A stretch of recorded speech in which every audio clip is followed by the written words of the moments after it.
đã tắt mic rồi và mọi người cũng không có thể chủ động bật được mic đâu ạ. Mọi người có thể chat nhớ ở trò chat này. nó Sau cái phần mà mà Hoàng Độ nó chia dành sẻ có thể từ trong đó vòng nó gói lọt gọn trong theo khoảng 1 toàn tiếng tàu đồng giả hồ. thiết Mình cái sẽ tàu dành trong khoảng hành tầm đi 10 do linh từ 10 tàu là phút sai lại do trong xe lúc hành cuối đi để thiết giao dùa lưu cùng với quý mua cộng lũ đồng đà lũ về giò câu hỏi liên và quan vì đến thay cái mù thao là tác giả trên tón back đê. office ạ. Rồi anh mời Ngọc Trinh.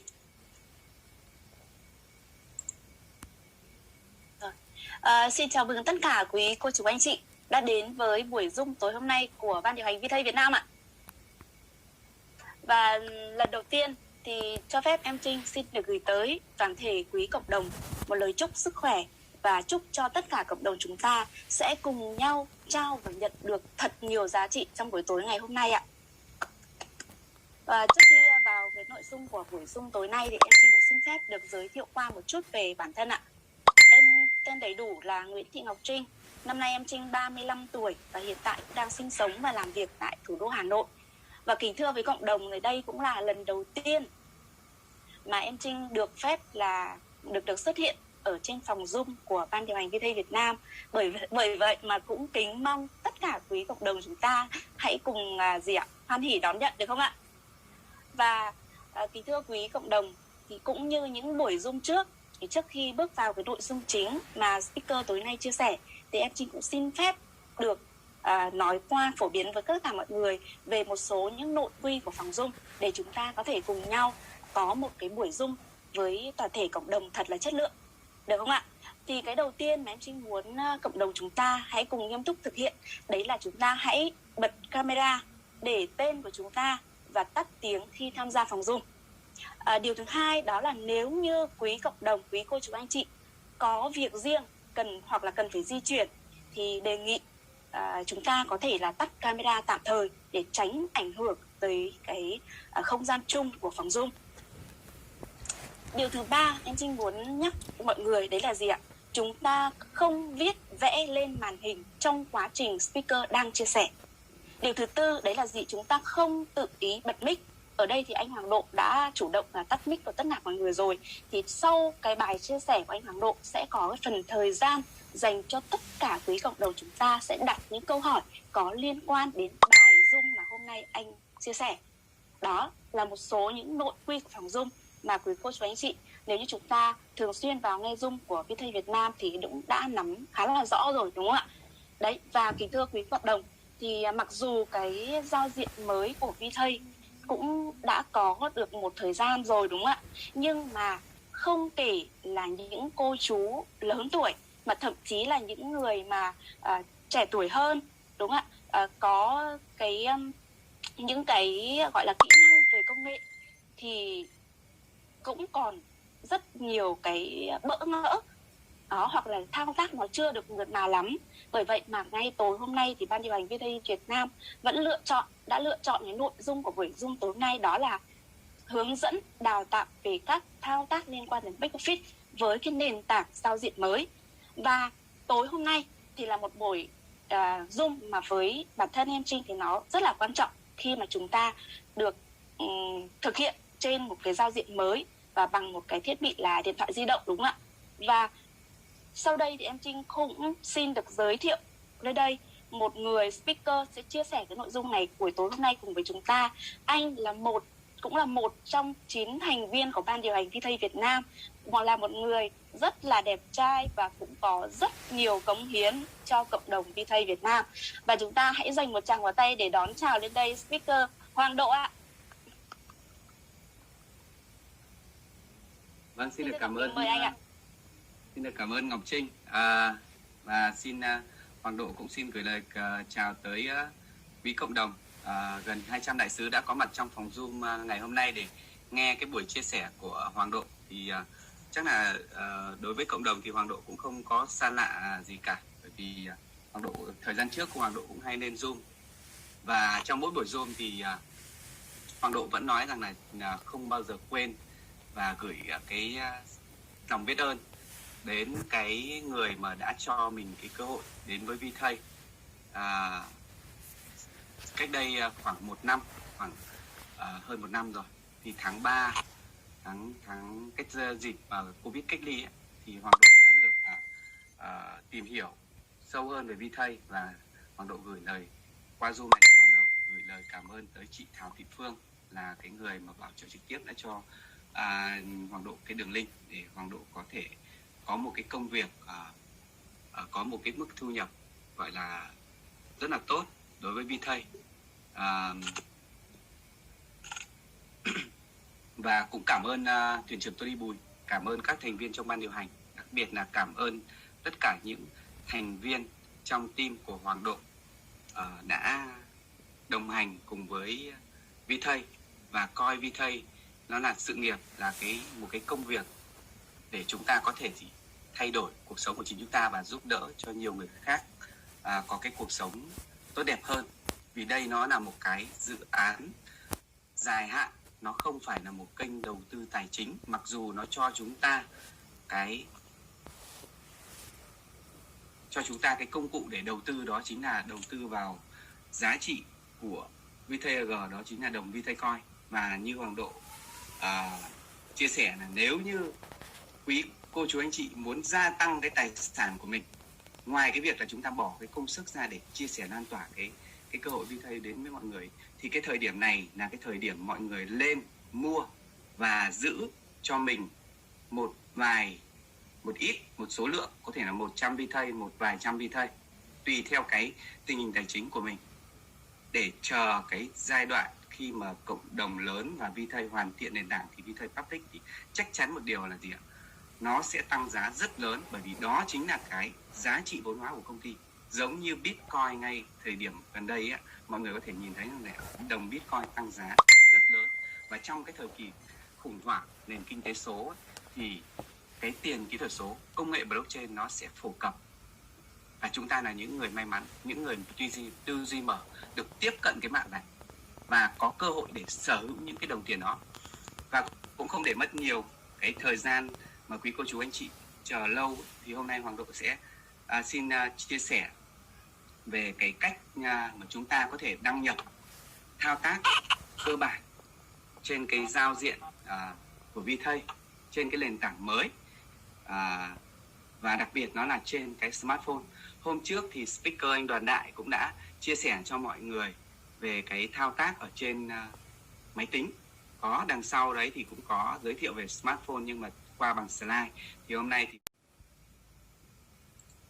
thì vì là mọi người bị tắt mic nên là chỉ có Hoàng Độ được tương tác với mọi người mà thôi, và có Ngọc Trinh hỗ trợ.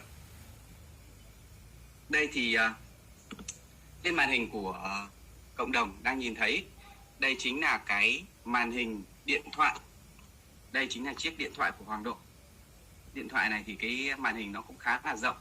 Và đây thì khi đây là cái giao diện điện thoại đó, cái hình nền logo của Hoàng Độ cũng để logo VTay đây ạ. Là khi chúng ta đăng nhập, đây hôm nay Độ sẽ chia sẻ một vài cái nội dung như sau. Thứ nhất là cái cách mà chúng ta đăng nhập lần đầu tiên vào tài khoản VTay, hoặc là chúng ta quên mật khẩu thì chúng ta lấy lại cái mật khẩu như thế nào đó. Thì để đăng nhập được vào cái tài khoản VTay của chúng ta, do cái nền tảng của VTay ở trong giai đoạn này nó vẫn chưa phát triển hoàn thiện, vì là vẫn là giai đoạn beta, do vậy chúng ta vẫn đăng nhập trên cái nền tảng web, tức là chúng ta sẽ dùng cái công cụ là một cái trình duyệt, là có thể là Chrome. Đây, ví dụ như đây chính là cái ứng dụng Chrome mà đối với chiếc điện thoại của chúng ta, khi chúng ta vào đọc báo ấy, thì chúng ta sẽ dùng cái ứng dụng này.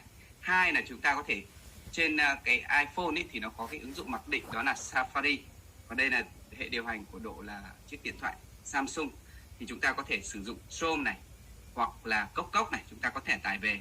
Nếu như ai mà chưa có cái phần mềm Chrome này ấy, thì có thể vào kho ứng dụng của mình và tải Chrome về. Nhưng Hoàng Độ tin tưởng rằng là gì ạ? Cái điện thoại của chúng ta chắc chắn đã được cài đặt sẵn cái ứng dụng này rồi đó. Vậy thì khi có ứng dụng đó rồi thì chúng ta có thể gì ạ? Đăng nhập vào tài khoản của chúng ta. Nhưng cái cách ở đây Hoàng Độ nhìn thấy rằng là cộng đồng của chúng ta có rất nhiều người vẫn còn đang loay hoay, chưa biết cách vào tài khoản của mình, chứ chưa nói là khi vào rồi thì thao tác ra làm sao. Thì trong cái buổi Zoom này thì cái đầu tiên ý, Hoàng Độ cũng sẽ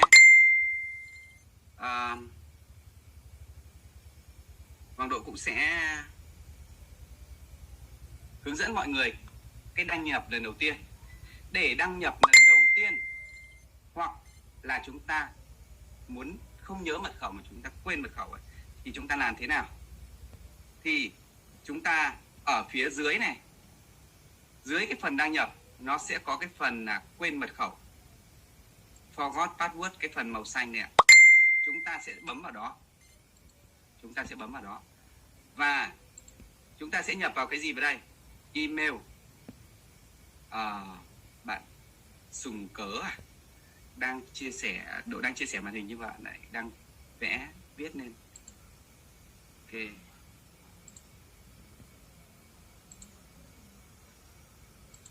Và đề nghị mọi người không nên viết vẽ bậy lên trên màn hình nhé. Thì Hoàng Độ sẽ chia sẻ lại. Chúng ta hãy tôn trọng nhau ạ, tôn trọng chính bản thân chúng ta và tôn trọng những cái người mà đang chia sẻ, giúp chúng ta để có thể làm quen và thành thạo trên cái giao diện này.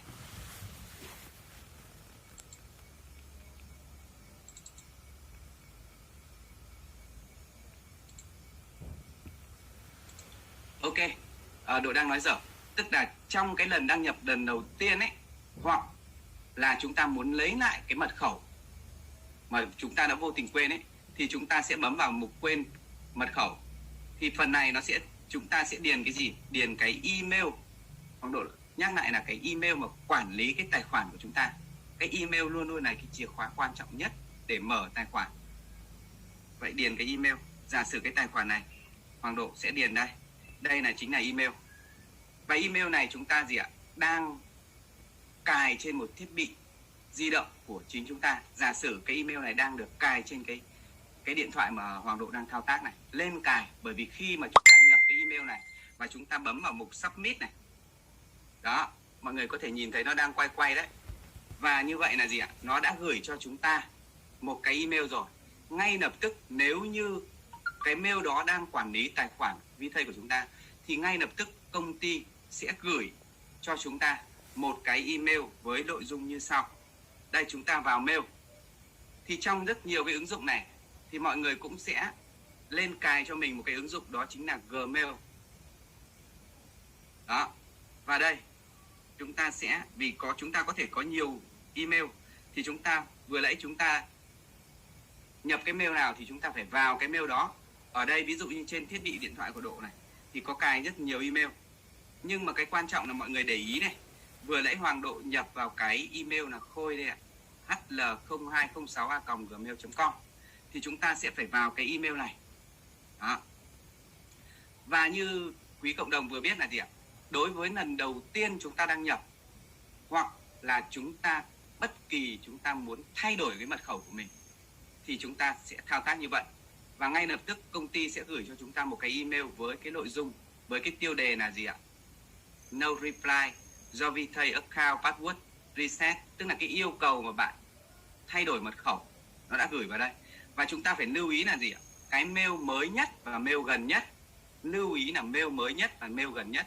Chứ giả sử cũng có một cái mail như thế này, nhưng mà chúng ta lại gửi cái yêu cầu đó từ cách đó, trước đó mấy phút, hoặc là cách đó mấy hôm rồi, thì cái mail đó chúng ta bấm vào cái đường link đó, nó không còn tác dụng nữa. Lưu ý giúp Độ nhé. Thì vừa nãy ạ, bây giờ là 9 giờ, thì cái mail vừa nãy Hoàng Độ gửi đây thì nó là 8 giờ 59 phút. Chúng ta hãy bấm vào đây. Là gì ạ? Đối với lần đầu tiên hay là những cái lần mà chúng ta muốn muốn reset lại mật khẩu, thì chúng ta chỉ việc bấm vào đây. Nó có cái đường link như này. Dưới cái chìa khóa này nó có một cái đường link màu xanh. Chúng ta sẽ bấm vào đây. Bấm vào đây thì nó ra cái giao diện là gì ạ? Trên là email, dưới là cái mật khẩu mới của chúng ta, hoặc có thể là mật khẩu cũ trước đây của chúng ta. Chúng ta có thể đánh vào đây. Đó.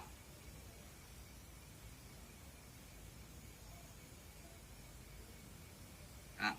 Thì chúng ta có thể đánh vào đây. sau khi đánh vào đây rồi thì chúng ta sẽ, bởi vì là cái thao tác này thì Hoàng Độ muốn làm lại thôi, chứ Hoàng Độ không muốn thay đổi cái mật khẩu của cái tài khoản này. Đấy, mọi người lưu ý là gì ạ? Chúng ta có thể điền cái mật khẩu của chúng ta ở đây, và Hoàng Độ khuyên nên mọi người lên bảo mật cái, ngoài cái bảo mật mail ra thì chúng ta nên bảo mật cái tài khoản của chúng ta bằng cái mật khẩu làm sao nó khó. Thì yêu cầu là 8 ký tự. Ban đầu nó sẽ là chữ thường, chữ hoa, chữ in hoa. Đó, chúng ta sẽ bấm vào chữ in hoa. Xong rồi chữ thường kết hợp với số, có thể thêm ký tự hoặc đặc biệt hoặc không cần thiết cũng được.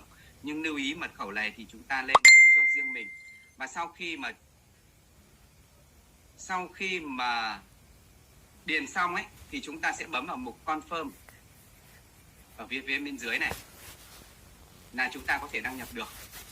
Do cái tài khoản này Hoàng Độ không muốn thay đổi mật khẩu nên Hoàng Độ bây giờ vào cái bước thứ 2. Hoàng Độ sẽ vào, tức là xong cái bước mà cách đăng nhập lần đầu tiên hoặc là lấy lại mật khẩu. Đó. Bây giờ sẽ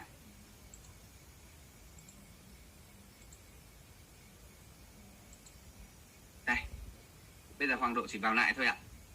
Thì giả sử chúng ta đã thay đổi cái mật khẩu của chúng ta rồi thì những lần tiếp theo chúng ta sẽ không cần phải bấm vào mục forgot password nữa. Lưu ý, cái kia nó chỉ là lần đầu tiên hoặc là lần nào mà chúng ta muốn thay đổi mật khẩu, quên chúng ta muốn lấy lại mật khẩu mà thôi. Còn những lần sau chúng ta chỉ việc điền email, và ở dưới này là mật khẩu của cái tài khoản đó. Nếu như chúng ta có nhiều tài khoản thì chúng ta phải nhớ từng email tương ứng với từng tài khoản. Ngày trước ấy thì cộng đồng hay đăng nhập bằng cái tên đăng nhập, mọi người lưu ý nhé. Nên bây giờ mọi người dùng cái tên đăng nhập là chắc chắn là không đăng nhập được, mà phải là email. Ở dưới cũng vẫn là mật khẩu mà thôi. Và chúng ta sẽ bấm vào phần login.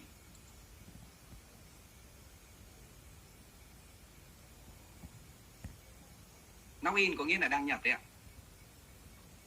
Đấy, mọi người nhìn thấy nó đang quay nhưng chờ một chút.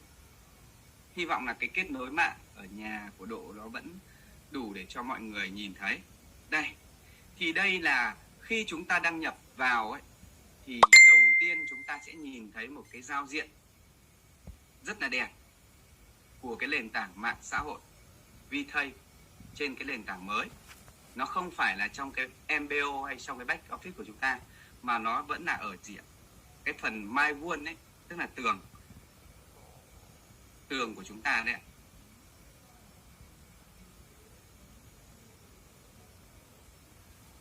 Đây, tường của chúng ta. Đó, thì trên này ấy, thì giống như là cái trang cá nhân trên Facebook thôi ạ. Đây, Hoàng Độ có thể cho mọi người xem cái Facebook. Giao diện sau này nó còn thông minh hơn Facebook rất là nhiều. Chẳng qua là Facebook bây giờ đang được Việt hóa. Thì khi chúng ta đăng nhập vào đây á, chúng ta đây. Đây là Facebook của chúng ta đúng không ạ? Và chúng ta quay lại VThây của chúng ta đây ạ. VThây đây ạ. VThây mọi người cũng có thể đăng lên được. Thì chúng ta hãy lưu ý là trên cái ứng dụng điện thoại của chúng ta nó khác hoàn toàn so với cái giao diện máy tính nha mọi người nhá. Thì ở phần phía dưới cùng của chiếc điện thoại ấy, phía dưới cùng này, nó sẽ có các cái mục My Stream này, Search này, My Wall này, Chat này, Me này. Đó. Thì chắc chắn là mọi người sẽ quan tâm đến cái việc là gì ạ?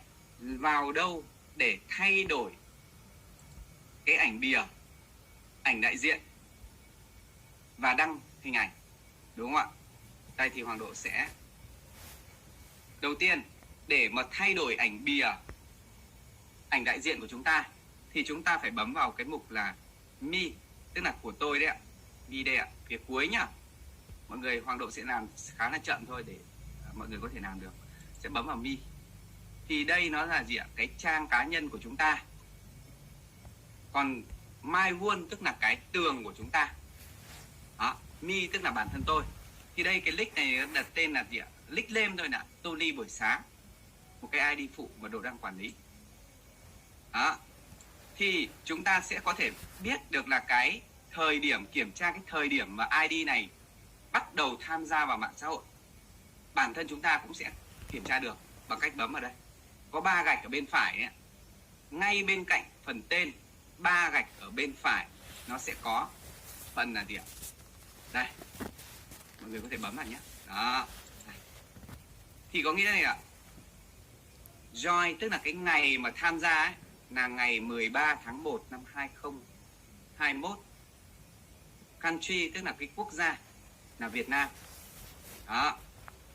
Và hiện tại thì cái ID này khá là mới và mới chỉ có 18 người bạn thôi. 18 người bạn. Đó. ID này thì cũng mục đích là mới lập ra và cũng chưa có kết bạn với nhiều người. Nhưng mà chúng ta có thể kết bạn, tí nữa mọi độ sẽ hướng dẫn cho mọi người cách kết bạn như thế nào. Đấy, thì để mà thay đổi cái ảnh bìa, tức là cái vòng tròn này này là ảnh đại diện của chúng ta. Còn ảnh bìa này cái phần sau này này. Thì để thay đổi hai cái này thì mọi người lưu ý bên phía trái trên cái phần tên ấy ạ. Đó, đây này nó có một cái hình cái bút này. Đây. Đây này mọi người nhìn thấy này. Thì chúng ta sẽ bấm vào cái bút này. Kích vào đây. Đó, thì nó có phần là gì ạ? Ở trên là profile image, có nghĩa là ảnh đại diện. Còn cover image ở dưới, tức là ảnh bìa. Thì để mà thay đổi một trong hai cái này, ví dụ như Hoàng Độ muốn thay đổi cái ảnh đại diện này đi, vi thây có nghĩa là cuộc sống, là sự sống này, vi thây online này, bây giờ muốn thay đổi cái ảnh nào đó của chúng ta hoặc một cái ảnh gì đó thì chúng ta chỉ việc bấm vào cái hình này thôi, dùng chạm vào cảm ứng. Thì đây là những cái nó sẽ ra luôn cái thư mục các chị em, các đại sứ ạ, các cô chú đại sứ. Đây thì ví dụ như là lấy một cái ảnh này chẳng hạn, là ảnh anh Tô Ly tặng hoa chị Vân Trần này. Đó. Khi chọn cái ảnh đó rồi thì chúng ta sẽ bấm vào cái xong này, có chữ xong ở trên này. Đó. Và đây nó sẽ cho gì ạ? Chúng ta có quyền là cắt cái ảnh này, di chuyển cái khung hình, chúng ta cắt lấy cái góc nào đó, di chuyển lên xuống này, trong cái hình ô vuông này.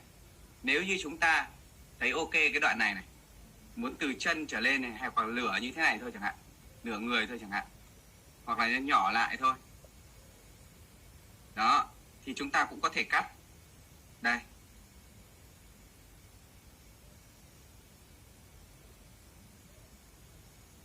Đó, giả sử ở đây chúng ta có thể di chuyển cái khung này. Đây nhá. Và chúng ta sẽ bấm vào cái mục crop này, là cắt này. Đó. Thì nó sẽ cho chúng ta nhìn thấy cái hình mà đại diện chúng ta muốn thay, nó đã thay thế bằng cái khác rồi. Nhưng để lưu lại, mọi người lưu ý, nếu như chúng ta mà tắt cái dấu X ở đây ấy, thì chúng ta chưa hoàn thiện đâu ạ. Để lưu lại thì chúng ta sẽ bấm vào mục edit ở bên phía phải. Đây. Và chờ một chút. Tương tự đối với ảnh bìa ở dưới cũng vậy nhé. Ảnh bìa mọi người cũng có thể. Đấy. Như vậy là đã xong này. Có nghĩa là ảnh đại diện của chúng ta đã thay đổi được. Và chúng ta có thể thay bất cứ cái ảnh nào chúng ta mong muốn. Còn thay đổi ảnh bìa cũng tương tự vậy thôi ạ. Chúng ta lại bấm vào cái hình cây bút ấy, và chúng ta sẽ bấm vào hình này. Và chúng ta giả sử bây giờ thay một cái hình đại diện, hình ảnh bìa đây, bài thơ vi thây, cũng bấm xong. Đó, chúng ta di chuyển khung hình và bấm crop. Sau đó chúng ta cũng bấm vào edit để lưu lại. Edit tức là sửa, lưu lại. Rồi. Như vậy là chúng ta đã thay được ảnh đại diện của chúng ta và ảnh bìa. Còn để đăng một cái hình nào đó, một cái trạng thái, cái dòng cảm xúc hay cái tâm sự hay thậm chí là quảng cáo cái mặt hàng, cái sản phẩm nào gì đó trên Facebook ấy, thì chúng ta có thể bấm vào đây. Đây, trong cái mục Mai Vuông ấy, là tường của tôi á. Đây thì là những cái người bạn mà đã kết bạn nhá. Trong cái mục search này có nghĩa là chúng ta sẽ tìm kiếm. My Stream này là cũng là cái gọi là mình định đăng cái gì. Đây. Ví dụ như ở đây này là tất cả những cái mà mình đăng lên. Bây giờ mình muốn đăng thì ở đây nó có gì ạ? Viết đây, nó có cái phần là gì ạ? Mũi tên đây này, mũi tên ở bên phía này trên cùng nhá, mũi tên xe Samsung có nghĩa là gì? Nó chữ M đây này, có nghĩa là gì? Muốn chia sẻ một điều gì đó thì chúng ta muốn chia sẻ thì chúng ta sẽ bấm vào đây, thì nó sẽ ra một cái bảng như thế này, ra bảng như này, và chúng ta có thể là viết một cái chữ gì đó, một cái dòng cảm xúc gì đó. Cảm ơn người đã cho tôi, cảm ơn người cho tôi cơ hội. Ví dụ nhé, cho tôi có thể đánh viết tiếng Việt, cơ hội biết đến Vi thầy.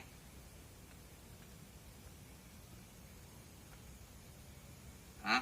Và chúng ta muốn đăng một cái hình nào đó, đây là viết chữ rồi, còn muốn đăng cái hình nào đó lên thì chúng ta sẽ bấm vào cái mục có cái hình, cái file đính kèm đây này, bên cạnh cái mặt cười này, chúng ta sẽ bấm vào đây thì ngay lập tức nó cũng sẽ cho chúng ta đến cái thư mục ảnh của chúng ta.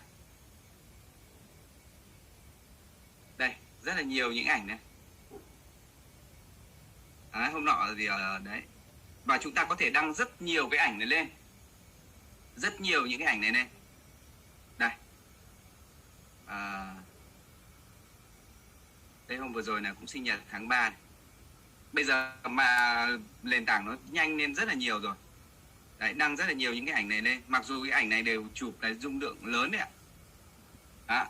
Chúng ta vừa chụp trực tiếp chúng ta có thể đăng lên được luôn. Nền tảng nó đã rất nhanh rồi. Đó, đăng lên. Đấy. Đây, những cái ảnh ở dưới này. Đấy, sau khi mà đính kèm này nó đã có cho chúng ta xem trước cái nội dung chúng ta cần đăng, đó là gì ạ? Chữ này và những cái ảnh mà chúng ta vừa định up lên. Sau đó chúng ta có thể gì ạ? Ở cái mục public này này, có nghĩa là gì? Để ở trạng thái là cộng đồng, private là riêng tư, friend là những người bạn thì sẽ xem được cái này. Và đa phần thì chúng ta có thể muốn gửi cái thông điệp này chúng ta để public. Sau đó ở đây thì có thể là gì ạ? Cái cảm giác ở đây này, happy này. Đấy, cũng giống như là vui vẻ đấy ạ. Đó. Đấy. Cảm thấy happy. Rồi chúng ta có thể gắn thẻ một ai đó. Tất nhiên là để mà gắn thẻ được, tức là gắn tên cái người mà chúng ta muốn cho họ biết cái dòng trạng thái này trước ấy, thì chúng ta phải là bạn của họ đã. Thì chúng ta có thể đây. Ở đây rất là ít bạn. Thì cái ID này ít bạn thôi.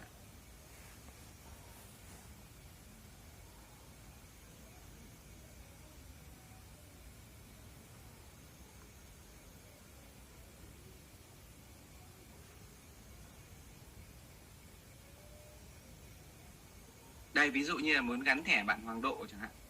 Đây, thì nó sẽ ra cho chúng ta là gì? Hoàng Hồng, Hoàng Độ này. Đây, giả sử là cái dòng trạng thái của Hoàng Độ, của cái ID này không phải là của Hoàng Độ nhé, nhưng mà muốn gắn bạn Hoàng Độ này vào đây này. Đó. Thì nếu như bao nhiêu người bạn mà chúng ta đã kết bạn mà họ đã đồng ý thì chúng ta đều có thể gắn họ vào đây. Giống như Facebook rồi ạ. Và chúng ta sẽ bấm vào cái mục post, có nghĩa là chúng ta sẽ đăng cái này lên. Rất đơn giản thôi ạ. Đấy, mà mọi người chờ một chút, mạng nó cũng sẽ upload này. Nó phụ thuộc vào cái tốc độ mạng ở gia đình chúng ta nhé. Đó, thì mọi người có thể nhìn thấy là gì đấy ạ? Cái ID này, ID với nickname là Tony buổi sáng này, đã đăng cái dòng trạng thái này lên. Đây, mọi người chờ một chút, nó đang ra, nó sẽ hiển thị ra đầy đủ. Khi cái nền tảng này nó mượt mà, nó trơn tru ấy, đằng sau các cái quan trọng đằng sau nó phải là cái công nghệ blockchain và nó phải đáp ứng được một cái lượng lớn các thành viên tham gia vào đấy thì nó mới mượt mà được. Còn bây giờ thì chúng ta vẫn đang ở trong giai đoạn beta và dần dần nó sẽ hoàn thiện dần. Đó, đây mọi người nhìn thấy này, do cái tốc độ mạng ở nhà Độ với cả cái trên cái thiết bị smartphone, cái điện thoại này thì nó sẽ chậm hơn. Đấy, mặc dù là những cái ảnh này với cái độ phân giải lên đến khoảng 10 megapixel một cái ảnh này, ảnh rất là nét. Đấy, thì chúng ta có thể là thấy là gì ạ? Các cái bức ảnh nó đã được tăng lên và chúng ta có thể xem lại. Đây.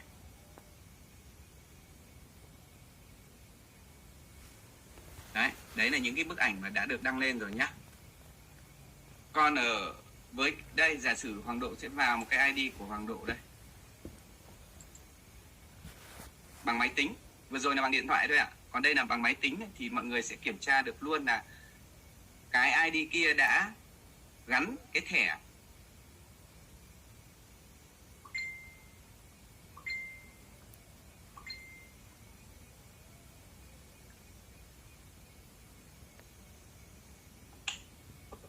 đây, nó hơi chậm một chút, mọi người chờ nhé, kiên nhẫn chờ đợi. Đây,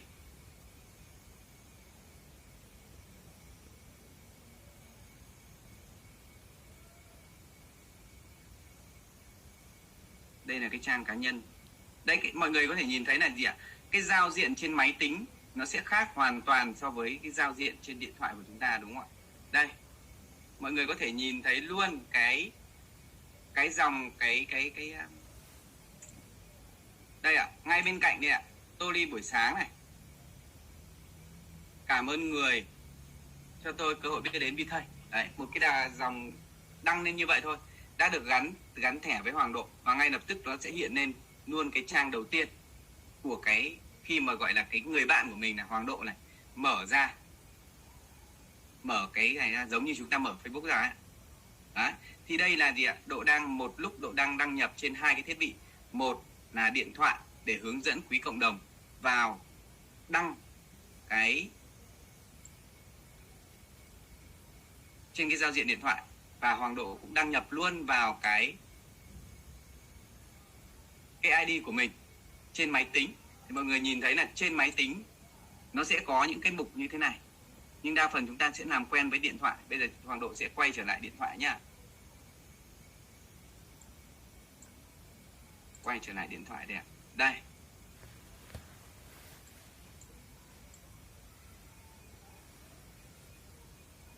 Đấy, mọi người nhìn thấy là trên điện thoại của chúng ta đây ạ. Đó. Rồi, như vậy là gì ạ? Chúng ta đã biết cách đăng nhập vào tài khoản Vi Thây của chúng ta, biết cách thay đổi ảnh bìa, ảnh đại diện, biết cách đăng một cái dòng trạng thái lên. Nếu như chúng ta muốn đăng một cái video nào đó thì hiện nay chúng ta có thể copy, vì là cái giao diện là nó chưa cho phép chúng ta đăng trực tiếp một cái đoạn video mà chúng ta đã quay lên, mà chúng ta chỉ có thể copy một cái video trên YouTube. Giả sử cái video YouTube của ban điều hành nhé, Hoàng Độ sẽ vào cái kênh YouTube của ban điều hành này, Vi Thây. Đây.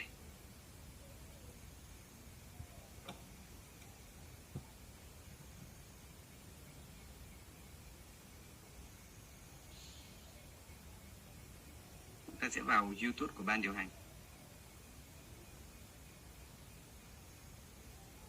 YouTube của ban điều hành, mọi người có thể đăng ký kênh, đó là gì? Ban điều hành Vi Thây Việt Nam. Của ban điều hành lên thì chúng ta sẽ lấy đây, nó sẽ có cái mục là gì ạ? Danh sách video này, danh sách phát này. Giả sử đây, hoàn thiện. Mọi người ai mà chưa biết thì có thể xem lại toàn bộ cái video này, rất là ngắn thôi. Em Dương Mạnh Hùng đã làm cho chúng ta. Chính là những cái thao tác mà Hoàng Độ đang hướng dẫn đấy. Bài 1, hướng dẫn tự đăng ký hoàn thiện tài khoản Vi Thây. Cái này tí nữa Hoàng Độ sẽ mở lại cho mọi người xem. Đây, ví dụ như giả sử chúng ta xem cái video này. Tôi nhìn được thông báo trong tài khoản có 10 triệu. Tôi đã theo dõi từ lâu. Đấy là số tiền phạm pháp. Đúng ăn luôn rồi. Xin chào các bạn. Hôm nay mình xin hướng dẫn các bạn tự đăng ký tài khoản mới trên mạng xã hội phân quyền Vi Thây. Đây thì khi nhận được link của người giới thiệu, chúng ta copy được. Để đăng ký để đăng cái video này lên trên Vi Thây của chúng ta thì chúng ta sẽ bấm vào đâu? Ở dưới cái video nó có cái phần chia sẻ này, mọi người sẽ bấm vào đây. và nó sẽ cho chúng ta sao chép cái đường link này, sao chép, bấm vào nút sao chép và chúng ta lại quay trở lại cái trang VThây của chúng ta. Đây, giả sử cái trang VThây đây ạ, cũng giống như là cái cách mà chúng ta đăng ảnh lên như vừa lấy, thì thay vì chúng ta đăng ảnh, chúng ta sẽ bấm vào đây, bấm vào cái mục đấy và dán cái đường link này vào. Dán cái đường link vừa copy đấy thì mọi người có thể nhìn thấy ngay là cái video này nó đã gì ạ, sẵn sàng ở trên trang này và cho chúng ta post lên. Đây, cái video đấy, cái video mà vừa lấy đấy, bài 1 đây là chúng ta chỉ việc bấm vào post thôi. Đó, chúng ta có thể viết vài dòng trong cái video này được hoặc không thì đây. Và trên cái trang cá nhân của chúng ta ấy, mọi người cũng có thể xem cái video này bằng cách bấm luôn vào đây trực tiếp mà không cần phải thông qua kênh YouTube. Xin chào các bạn. Hôm nay mình xin hướng dẫn các bạn tự đăng ký tài khoản mới trên mạng xã hội phân quyền VThây. Thì khi nhận được đường link của người giới thiệu, chúng ta copy đường link đó. Đó. Thì đây là Hoàng Độ đang xem trực tiếp, không phải là xem trên YouTube nhé. Chúng ta dán vào đường link. Mà Hoàng Độ đang xem trên cái nền tảng VThây, trên video mà Hoàng Độ vừa đăng lên đấy ạ. Khi ra màn hình như thế này thì chúng ta nhấn vào đây và bắt đầu cập nhật thông tin. Đây là cái hướng dẫn trên cùng cho những thành viên mới để tạo cái tài khoản khi mà nhận được đường link đăng ký. Họ không có dấu. Đấy, cái phần này tí nữa mọi người đến cái phần đấy thì Hoàng Độ sẽ mở lại. Rồi, đấy là rất là nhiều những cái đấy. Đấy, thì bây giờ tiếp theo nữa là gì? Nội dung tiếp theo là sẽ là rồi chúng ta sẽ khám phá cái sâu hơn, đó là trong cái back office của chúng ta. Và đa phần là mọi người hay quan tâm đến cái này nhiều hơn để xem là tín dụng của chúng ta còn bao nhiêu, VThây còn bao nhiêu, số vị trí của chúng ta mua được bao nhiêu. Thì đây là cái giao diện như Hoàng Độ chia sẻ ban đầu ạ.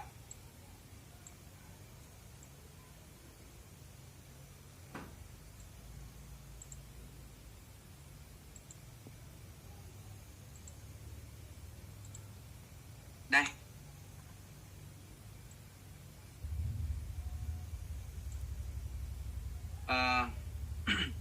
Thì mọi người sẽ gì ạ? Để mà thoát, không phải là thoát mà để vào cái giao diện back office, tức là trong cái back office của chúng ta ấy, giống như cái giao diện cũ ấy, thì nó rất là dễ, nó có cái phần MBO chúng ta back lại thôi. Nhưng ở đây chúng ta sẽ nhìn ở phần dưới cùng, nó có cái phần setting này ạ. Trên điện thoại của chúng ta dưới cùng, bên cạnh mục chat là chúng ta có thể gì ạ? Chat với người bạn của mình. Thì cái này nó không quá quan trọng nên Hoàng Độ sẽ bỏ qua vì thời gian nó có hạn. Hoàng Độ sẽ sâu hơn trong cái phần back office. Mọi người hay quan tâm là xem là gì ạ? Tín dụng tôi có được bao nhiêu tiền, rồi VThây chúng tôi còn hay không, tài khoản tình trạng của tôi là đang đỏ hay xanh, hay là có bao nhiêu người ở dưới rồi. Thì trong cái mục bánh răng này có chữ setting này, mọi người sẽ bấm vào đây. Và khi bấm vào đây ấy, thì nó sẽ hiển thị lên cho chúng ta là cái phần là phía trên là My Back Office và phía dưới là phần Log Out. Log Out có nghĩa là chúng ta thoát khỏi cái tài khoản này để đăng nhập vào một tài khoản mới. Vậy chúng ta hãy bấm vào phần Back Office, My Back Office. Đây. Ngay lập tức nó đã vào cho chúng ta cái giao diện này. Và đây, với Chrome thì chúng ta có thể dịch cái này. Rồi, phần trên cùng, đây nó là hoàn toàn giao diện mới rồi nhé mọi người nhé. Nó không còn là ở trong cái trang cá nhân để chúng ta xem ảnh hay là xem những cái dòng trạng thái của chúng ta nữa, mà nó đi sâu vào trong hơn. Thì ở phần trên cùng nó chính là phần tín dụng. Chúng ta có thể kiểm tra số dư tín dụng của chúng ta. Và dưới này nó sẽ có mục mua bán tín dụng. Hiện tại giá VThây đang khá là thấp, mới có 2,8 thôi. Bởi vì hôm nay thị trường tiền kỹ thuật số nó đang biến động nhiều.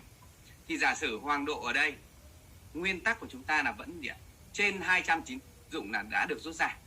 Kể cả 201 chúng ta có thể rút ra $1. Đó, thu nhập của chúng ta về thì chúng ta cứ trên $200 thì chúng ta rút.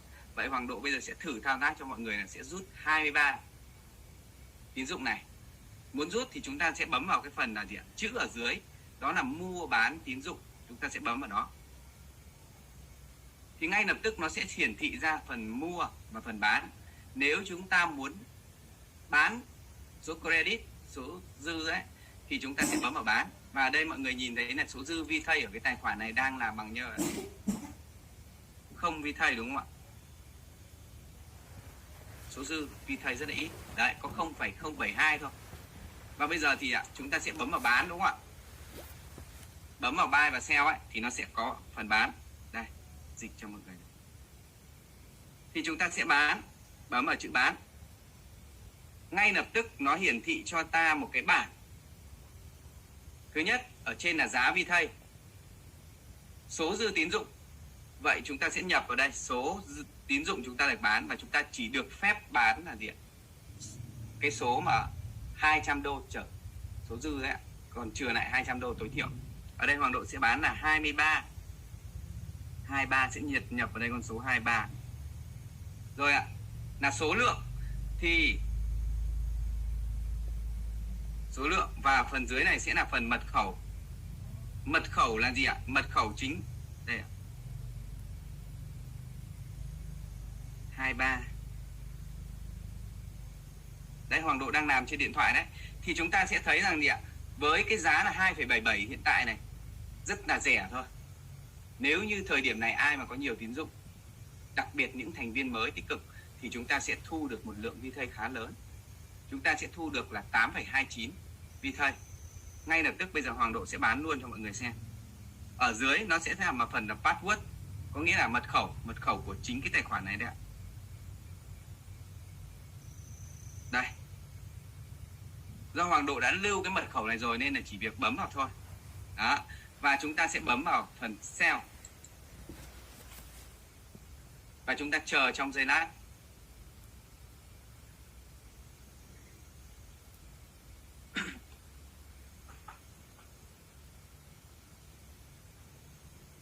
Rồi. Nó đã bán xong rồi đấy ạ. Bây giờ chúng ta chỉ việc là gì ạ? Refresh lại cái trang này thôi.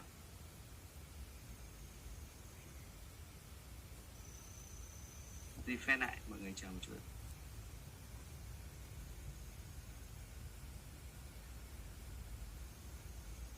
Hình như cái lệnh bán là nó vẫn chưa nhận. Nó bán xong rồi đây. Đấy. Thì mọi người nhìn thấy là gì ạ? Số dư tín dụng nhiều khi khi chúng ta bấm bán rồi ấy, là nó đã thực hiện ngay. Nhưng chúng ta cần phải gì ạ? Refresh lại cái trang đấy.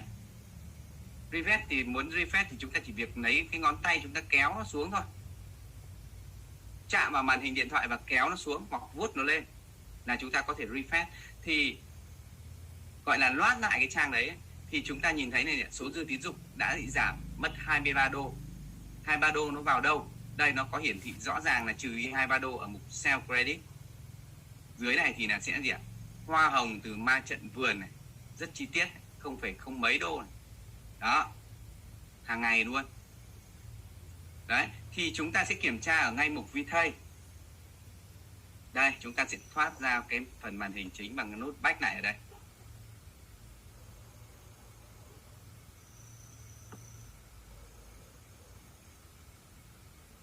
Đây, thì mọi người có thể nhìn thấy rằng là vừa lấy số dư tín dụng nó là 223 và Hoàng Độ đã rút ra 23 đô, tương đương với khoảng được 8 mấy VThây đấy ạ.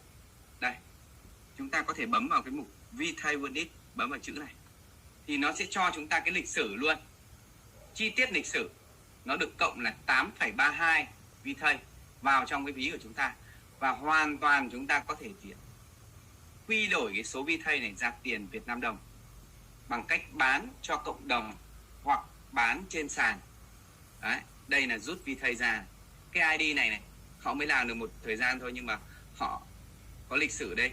Hồi đầu tiên họ nạp vào đây 84 VThây và họ đã rút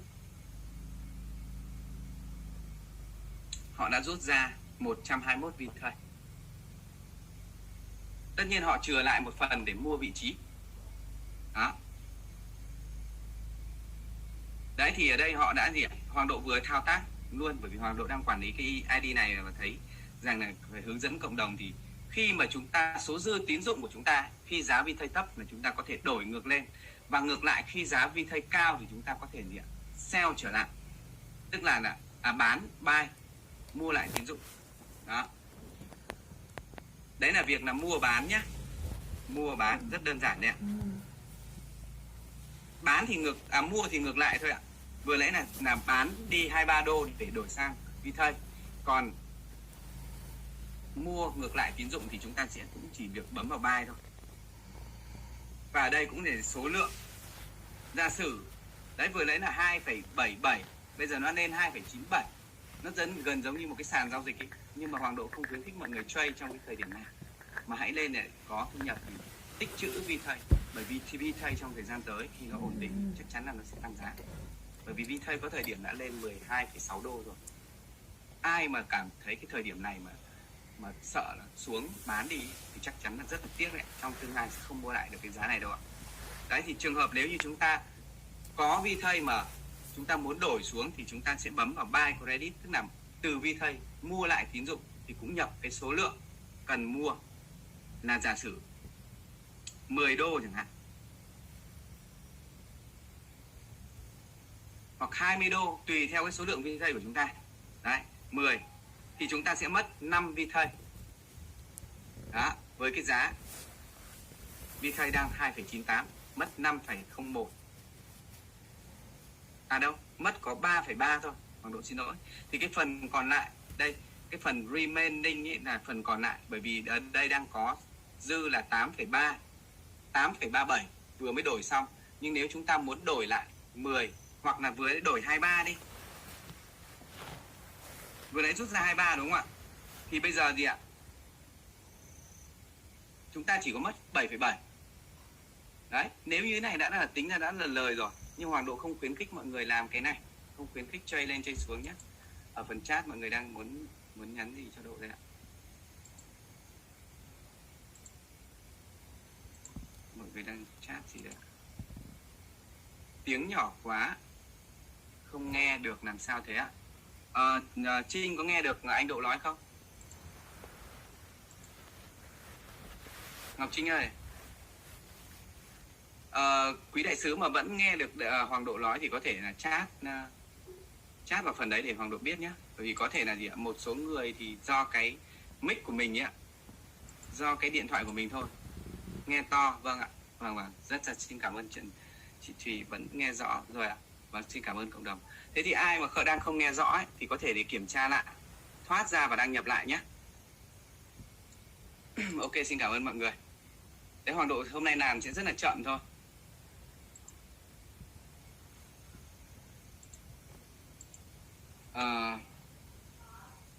Đấy là buy, tức là vừa nãy chúng ta vì nếu như giả sử mai mà VTay nó lên khoảng 4 đô chẳng hạn, thì chúng ta cùng một cái lượng VTay đấy chúng ta lại đổi ngược lại, chúng ta lại được nhiều tín dụng hơn. Đó. Tuy nhiên là trong cái giai đoạn này thì chúng ta nên tích trữ VTay nhé. Bây giờ 2,99 ấy. Do hôm nay là nó mới giảm như thế này thôi, nhưng mà mai chắc chắn là gì ạ? Nó sẽ tăng lên. Tin Độ đi, mai mọi người xem sẽ không có thấy cái giá 2,99 đâu ạ. Rồi, cái nội dung tiếp theo là gì ạ? Để gửi và nhận VTay, đúng không ạ? Để gửi đi VTay thì chúng ta phải làm gì? Trước khi gửi VTay thì chúng ta cần phải có ví của cái người gửi VTay. Ví này là ví mới.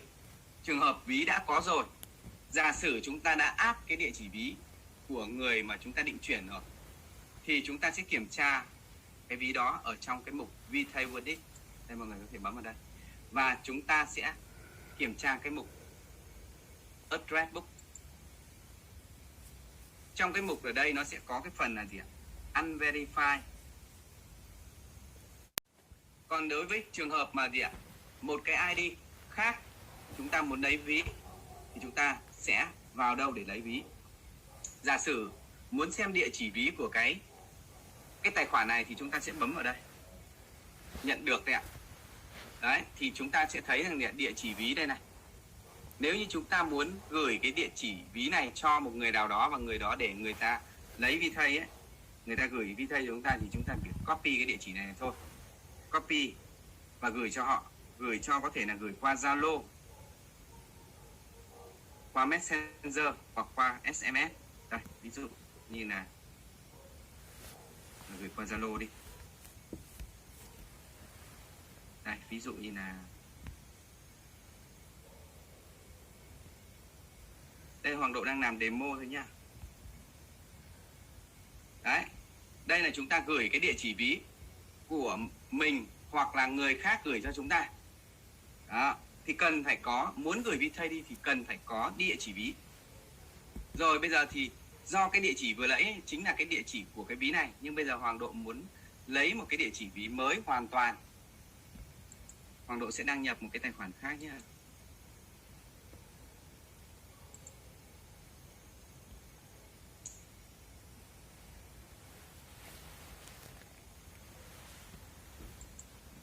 Đây, đăng nhập một cái tài khoản này, cũng lấy địa chỉ ví đó, một cái địa chỉ mới hoàn toàn chưa add vào bao giờ nhé. Lưu ý mọi người, nếu đã add rồi ấy, thì chúng ta kiểm tra ở trong cái mục mà sổ địa chỉ của chúng ta. Còn đây giả sử cái ID này,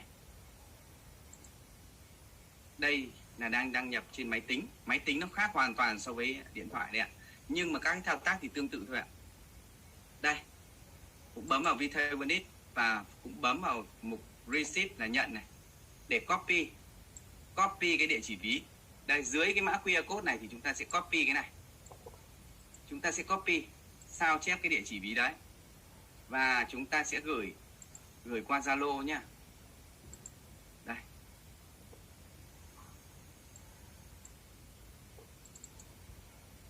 Giả sử gửi lại cái Zalo đấy để add ví này.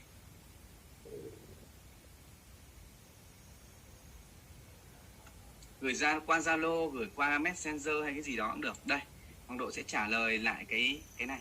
Đây, bây giờ giả sử đây là địa chỉ ví gần gửi này. Đây, địa chỉ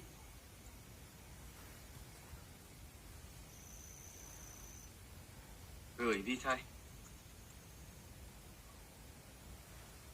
Hoàng Độ sẽ test demo thử gửi một VTay sang cái địa chỉ này.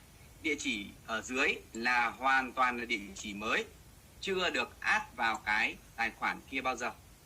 Thì thao tác là như thế nào? Đây, chúng ta lại vẫn là đang ở trong cái mục Chrome này. Đây là địa chỉ ví của họ nhé, của chính chúng ta nhé. Nhưng mà chúng ta gì ạ? Phải copy cái địa chỉ mà vừa lấy ạ. Đây, cái địa chỉ phía dưới nhé, không phải trên đâu ạ. Dưới là của người khác. Chúng ta sẽ copy cái này. Copy, làm cái lệnh copy. Và chúng ta sẽ quay trở lại trang VTay của chúng ta. Quay trở lại trang VTay của chúng ta đây ạ. Chúng ta sẽ vào mục sổ địa chỉ. Và ở cái mục mà sổ địa chỉ chưa được xác minh, mọi người lưu ý ấy, chứ còn đã được xác minh tức là đã thêm vào trong danh bạ của chúng ta rồi. Chưa được xác minh thì chúng ta sẽ dán vào đây. Cái phần là địa chỉ VTay chúng ta sẽ dán vào đây. Còn ở đây sẽ là phần tên. Tên thì mình có thể lưu tên là gì ạ? Lưu tên của cái ID đấy hoặc là cái người đấy tên là gì thì chúng ta có thể lưu tên. Ví dụ như cái ID vừa nãy ạ, Hoàng Đậu lấy ví dụ như là ID là Trần Chí Hiếu chẳng hạn, cho cái người đấy. Viết không dấu nha mọi người nhé. Đó. Và khi mà đã lưu địa chỉ của họ rồi, tên này, chúng ta sẽ bấm vào cái phần ô vuông này, tích địa chỉ này thuộc về tôi và bấm vào mục tiết kiệm. Dịch ra nó tiết kiệm nhưng có nghĩa là lưu lại đấy ạ. Ngay lập tức nó sẽ gửi cho chúng ta một cái email. Bạn đã thêm địa chỉ thành công. Nó sẽ báo cho chúng ta là bạn đã thêm địa chỉ thành công. Vui lòng kiểm tra email. Và cũng giống như cái lúc mà ban đầu chúng ta đăng nhập thì chúng ta lại quay trở lại cái email của chúng ta. Email đây ạ, ứng dụng mail đây ạ. Đây, Hoàng Độ sẽ lại quay trở lại mail nha. Mail đây ạ, email, cái ứng dụng Gmail đấy ạ. Thì tại sao là tài khoản VTay chúng ta lên cài ngay cái email trên điện thoại của chúng ta, để khi mà thao tác ấy, mọi cái thông tin của chúng ta sẽ được cập nhật ngay khi mà chúng ta quản lý cái email. Chứ đừng email của chúng ta lại gì ạ, cài trên một cái điện thoại của người bảo trợ, không Hoàng Độ không khuyến khích cái việc đó. Mặc dù là có thể gì ạ, người bảo trợ rất là tốt, rất là có tâm, nhưng chúng ta không nên đem cái chìa khóa két của chúng ta, tài khoản VTay chính là cái két, để bởi vì nó chữ tiền của chúng ta mà, nên là chúng ta sẽ phải cài cái email của chính chúng ta là chìa khóa đấy trên cái điện thoại của mình. Và bây giờ Hoàng Độ sẽ vào cái email. Vào email để sao? Đây, bên cạnh ở trên cái phần mà email lần trước là gì ạ, nó gửi cho chúng ta quên mật khẩu đấy, mọi người nhớ lúc đầu không ạ? Thì ở đây nó sẽ một cái email có của VTay gửi cho chúng ta để xác minh cái địa chỉ này. Để chuyển được VTay chúng ta cần phải đánh dấu, chúng ta phải mở mail ra và xác minh. Đây, Trần Chí Hiếu này, tên nó là như vậy, và xác minh cái này, bấm vào verify và chờ nó loát xong. Có nghĩa là gì ạ? Địa chỉ này đã được thêm vào. Và bây giờ mọi người thử kiểm tra ngay ở trong cái mục gì ạ, address đấy, bạn đã thêm thành công cái địa chỉ này vào. Chỉ khi thêm thành công rồi chúng ta mới có thể chuyển VTay cho họ. Muốn kiểm tra nó đã thành công hay chưa, đây thì chúng ta sẽ kiểm tra ở phần sổ địa chỉ đã được xác minh. Đó, mọi người nhìn thấy này, Trần Chí Hiếu, nó không còn ở cái mục là chưa được xác minh nữa. Cái chưa xác minh nên này, cái này có thể bỏ này, bỏ luôn cái này đi nếu như chúng ta không muốn gửi cho cái này, tắt đi. Nhưng mà cái sổ địa chỉ đã được xác minh này, có cái địa chỉ vừa nãy Hoàng Độ làm đã thêm vào đây ạ. Đây nhá. Và chúng ta sẽ kiểm tra luôn cái đầu ví này. Chúng ta chỉ cần nhìn 3 số đầu, 3 số cuối, VPM 3WH, thì chúng ta có thể kiểm tra luôn là cái ví có đúng không. VPM này 3WH. Đấy, có nghĩa là gì ạ? Chúng ta đã áp thành công và địa chỉ này hoàn toàn chính xác. Blockchain không có sai được. Và địa chỉ đã được thêm vào rồi đúng không ạ? Thêm vào trong cái mục địa chỉ này. Vậy bây giờ chúng ta có thể hoàn toàn chuyển cho họ VTay đi. Kể cả chuyển 0,1 VTay vẫn nhận được. Chúng ta không bị mất phí cái gì cả. Đây, chúng ta vào đâu để chuyển? Sau khi đã thêm rồi thì chúng ta chỉ việc bấm vào phần gửi thôi ạ. Giả sử ở trong ví đang có là 8,37 VTay. Bây giờ Hoàng Độ sẽ thử gửi 0,3 VTay thôi, ít thôi nhá, không cần nhiều đâu. Hoặc gửi 1 VTay đi cũng được. Đây, sẽ bấm ở đây gửi. Thì ngay ở đây nó sẽ cho chúng ta là nhập cái giá trị, tức là số VTay chúng ta cần gửi. Chúng ta có thể điền vào đây từ 0,1 hoặc 0,01 đều được. Đây, Hoàng Độ lấy chẵn là 1 đi.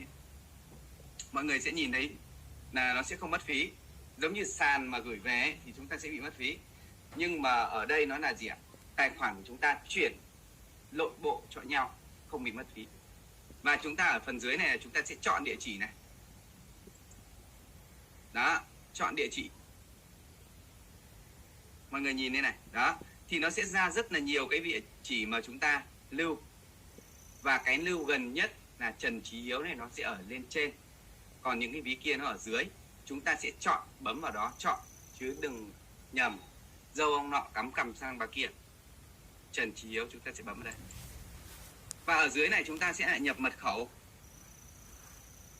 Mật khẩu cũng chính là mật khẩu đăng nhập vào tài khoản VTay của chúng ta. Và trên điện thoại của Độ thì đã lưu rồi, thì Hoàng Độ chỉ việc bấm vào đó thôi. Đây, mọi người kiểm tra lại một lần nữa trước khi bấm gửi. Số lượng VTay có sẵn là 8,3. Đấy, bây giờ bấm 1 VTay và chúng ta sẽ bấm gửi này. Đây, bấm gửi này.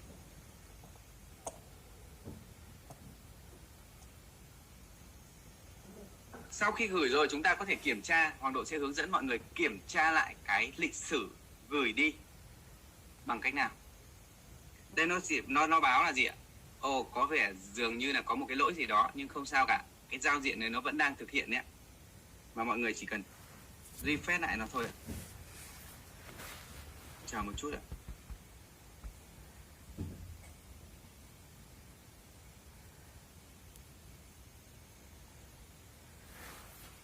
Cái lệnh của chúng ta vẫn đang được thực hiện đấy. chứ không phải nó báo lỗi đâu rồi.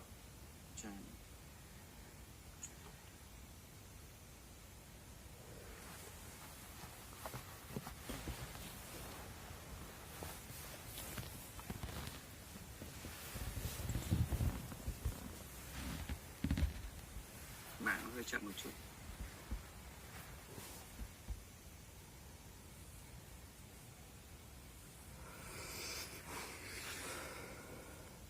Đây, mọi người để ý rằng gì ạ? Nó vẫn thực hiện. Bởi vì bằng chứng là gì ạ? Chúng ta vừa thực hiện một lệnh là chuyển một VThey đi, và số dư VThey của chúng ta từ nãy là 8,3, bây giờ còn còn 7,3, tức là đã mất đi một VThey rồi. Chúng ta vẫn có thể kiểm tra lại lịch sử bằng cách bấm vào cái chữ dưới chữ VThey này, dưới địa chỉ ví VThey này, nó phần VThey Unit, chúng ta sẽ bấm vào đây. Và hoàn toàn nó đã ra một cái giao dịch gửi nhận cộng vào. Âm có nghĩa là trừ đi, dương tức là được cộng vào, cộng thì có thể là gì ạ? Chúng ta bán tín dụng hoặc là do ai đó chuyển vào. Nhưng ở đây nó ghi rõ này, chi tiết này. Đây, độ giao dịch chi tiết là rút bán tín dụng này, rút VThey này. Chữ VThey nó lại dịch ra là sơ yếu lý lịch đấy, nhưng mà không phải đâu ạ. Nó chính là rút VThey, withdraw VThey.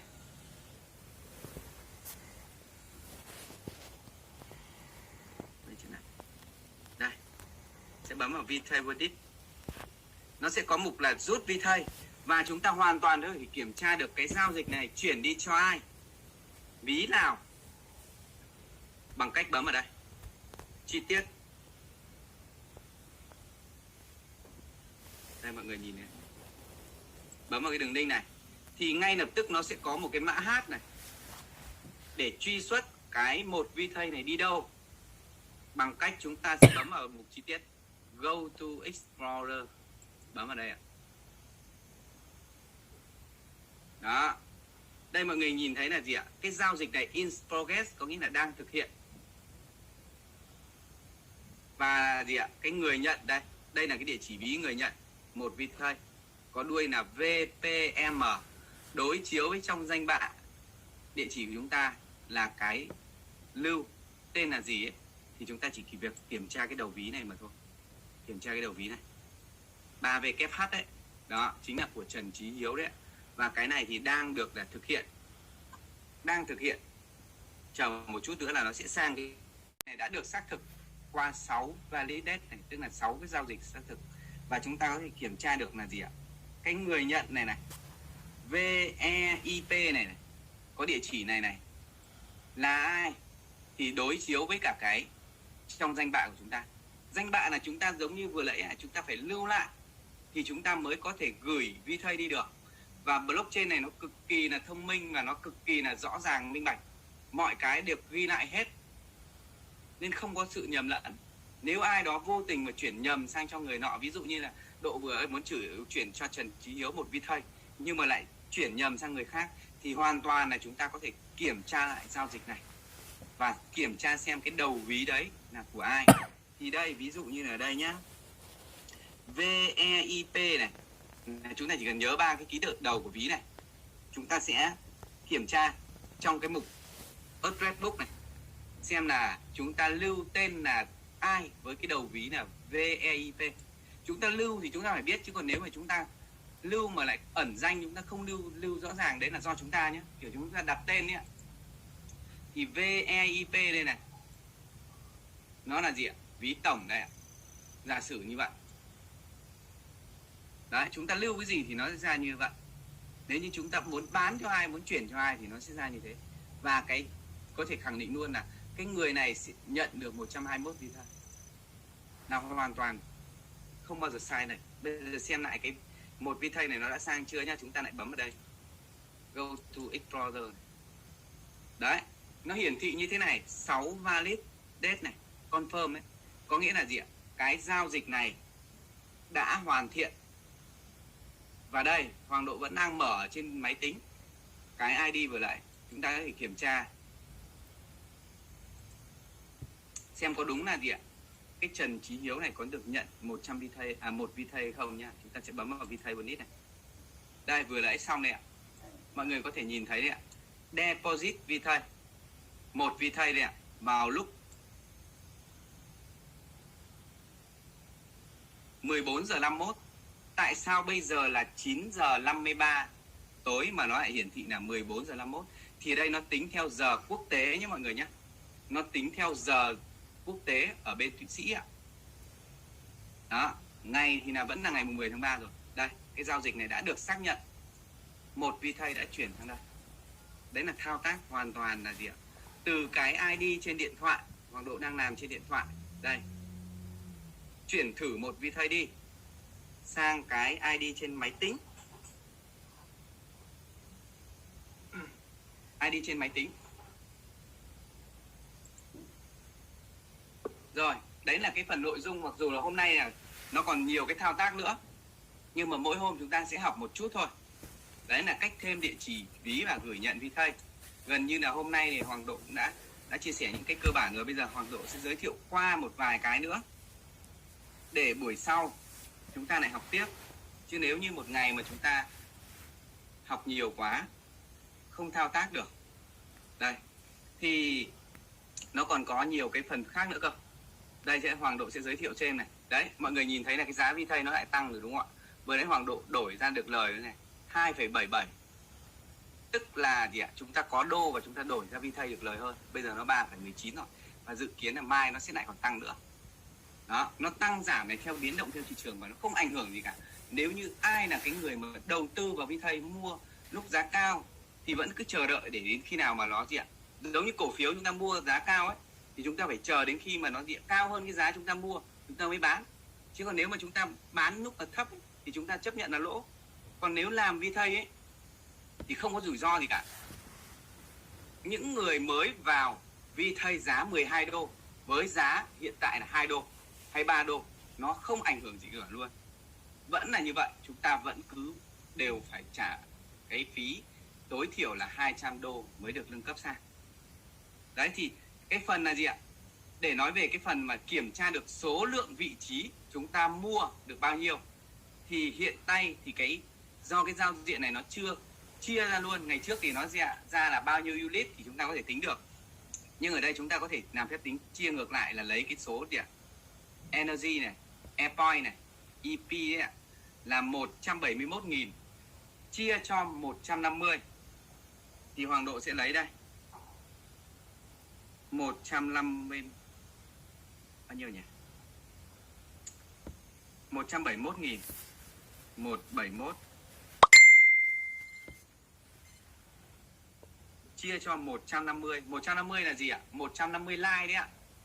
Đó, thì sẽ ra được cái số vị trí của cái người này đang sở hữu ở 5x5 hay hạt giống trong 3 trận vườn ấy, được 1.140. Đó, thì mới mọi người thấy rằng gì ạ? Cái ID này vẫn mua vị trí đều hàng ngày, nhưng mà do họ hoạt động mà họ vẫn có thu nhập thì là họ vẫn có thể rút ra được. Vẫn rút ra bằng VThây bình thường, vẫn tích lũy VThây. Đó. Ok. Ở phần dưới ạ là cái phần đường link invite. Đây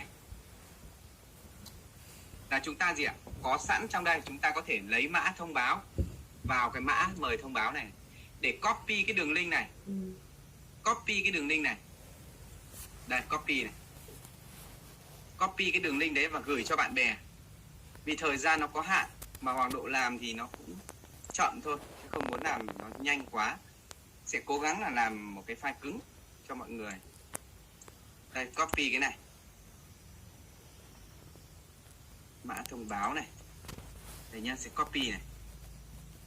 Đấy, sao chép cái đường link này.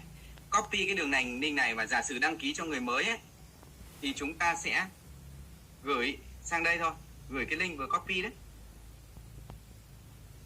gửi cho bạn bè của mình và hướng dẫn họ đăng ký. Hoặc nếu như chúng ta cùng ngồi đấy thì đăng ký với họ, thì chỉ việc là họ bấm vào đây, bấm cái đường link này, nó sẽ ra một cái bảng để chúng ta điền tên họ, ngày tháng năm sinh, rồi tất cả các thông tin cá nhân của chúng ta. Đây, nó sẽ ra một cái bảng như thế này. Đấy, mọi người nhìn thấy này. Thì cái này thì đã có video rồi. Video ở đâu? Video vừa nãy Hoàng Độ đã cách đăng ký và tự tạo tài khoản trên VThây đây, đã được up lên trên kênh YouTube của ban điều hành VThây. mọi người có thể hoàn toàn xem lại các cái video này rất dễ, cũng giống như là Hoàng Độ đang thao tác cho mọi người ở đây, thì để tiết kiệm cho mọi người hơn đó, hướng dẫn đổi từ VTay sang credit này. Mỗi cái video này nó rơi vào khoảng tầm 3 đến 5 phút thôi, thì rất là ngắn, nhưng chúng ta hãy xem đi xem lại đó. Còn cách tốt nhất là học trực tiếp, nếu như ai đó chia sẻ và thao tác cho chúng ta, cầm tay chỉ việc cho chúng ta làm. Còn xem qua video hay hướng dẫn qua Zoom như thế này, dù có nhanh hay chậm đến mấy đi chăng nữa thì quý cô chú cộng đồng sẽ rất là khó. Rồi, ok.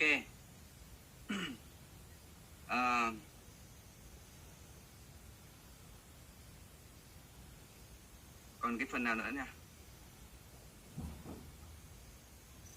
Rồi, chắc 2 phút nữa thì sẽ dành cho mọi người có một vài cái câu hỏi để giao lưu nhé.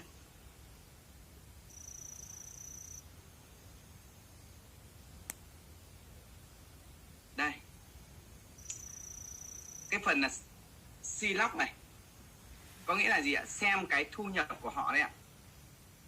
Đây, xem nhật ký ạ. Chúng ta sẽ bấm vào xem nhật ký để xem được cái thu nhập của ma trận vườn.